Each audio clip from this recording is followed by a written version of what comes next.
Is number one.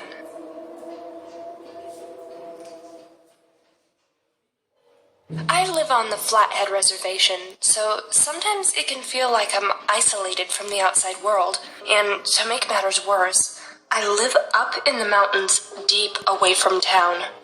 It's about a mile to get to the highway, and the closest neighbor is roughly half a mile away.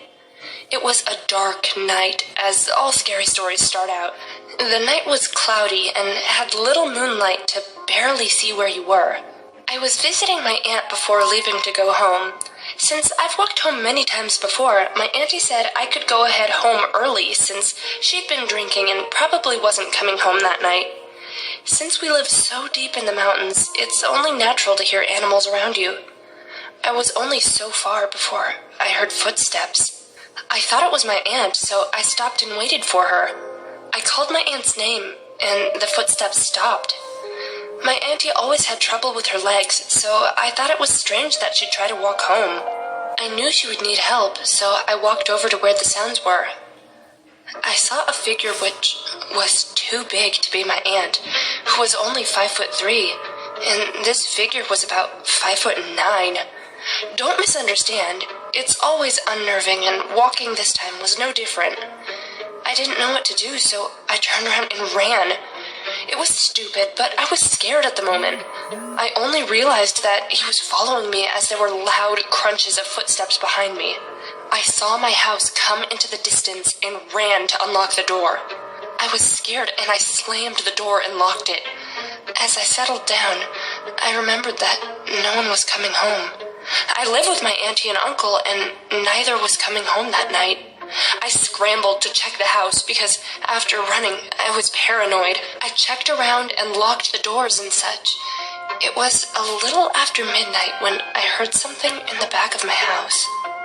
We have a trailer in the back which is far from the house but still visible. The trailer was broken and run down, so it couldn't go anywhere anymore. Once again, I heard some movement from the back of the house. I only heard it because we have some trash back there that we store until we're ready to dispose of it, and I could hear some faint crumpling. I was too scared to go check it out myself, so I hid near the front of the house for about an hour in uneasiness until I finally called my auntie, who was still awake and drinking.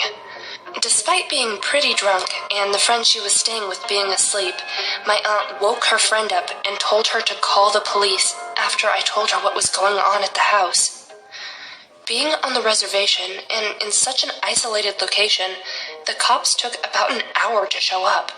When they arrived, I was fairly nervous as they searched the place and asked me questions. After searching the land, they decided to search the trailer to see if they could find any more evidence of a possible break-in there. While doing so, they discovered evidence that someone had been living in the trailer. This evidence showed that whoever had been staying there had been living there for a couple of months or so. After that night, and the next morning, the police couldn't find the man. After that night, I have never seen him again. I'm way more cautious when I walk around now, especially at night.